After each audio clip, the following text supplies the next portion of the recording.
Je vais vous faire le compte-rendu donc de lecture du livre King Leopold's Ghost, A Story of Greed, Terror and Heroism in Colonial Africa.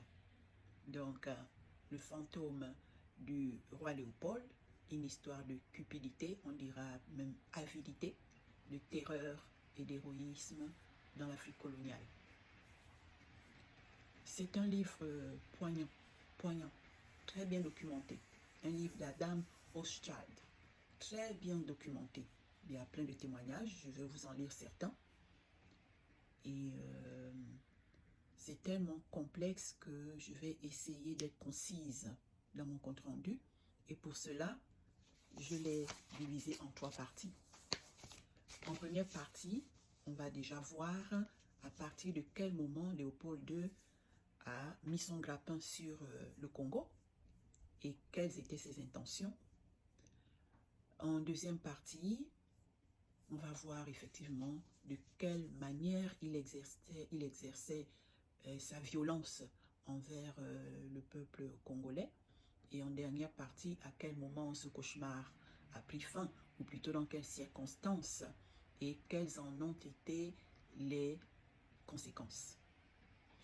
Donc en première partie, comment le Congo est devenu la propriété de Léopold II. On se souvient de la conférence de Berlin de 1884 à 1885. Les puissances européennes ont donc reconnu la création de l'État indépendant du Congo.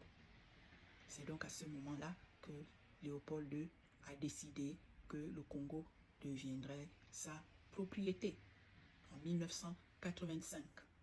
Il va donc régner sur ce territoire en son propre nom, sans contrôle parlementaire, sans contre-pouvoir judiciaire, sans obligation de rendre des comptes. Et cela va durer de 1885 à 1906, donc exactement 23 ans. 23 ans que Léopold est le seul maître du Congo. Un territoire qu'il va gérer comme une entreprise privée. Les décisions politiques, économiques et militaires viennent directement de lui depuis la Belgique. Un territoire géré depuis l'Europe. Un passage du livre ici dit, ce pouvoir absolu sur un territoire immense contrastait fortement avec l'autorité bien plus limitée du roi dans son propre pays. Donc, quelles étaient ses intentions en s'accaparant cette partie de l'Afrique, cette grande partie? Il y a bien sûr plusieurs raisons. On parle d'une ambition impériale personnelle. La Belgique étant un petit pays, il rêvait d'un empire colonial, voilà, qui lui donnerait un prestige international, une puissance politique et une reconnaissance historique. Mais bien sûr, le plus important, c'était donc l'objectif économique, le profit. Voici, c'était le mobile number one, le profit.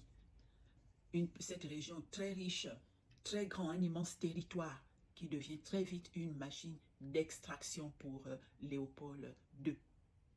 L'ivoire.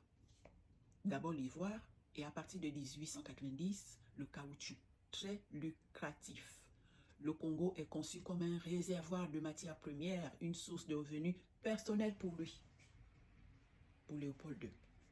Et malgré ses discours humanitaires, de façade, parce qu'officiellement, il prétend lutter contre la traite des esclaves, apporter la civilisation, évangéliser et moderniser l'Afrique.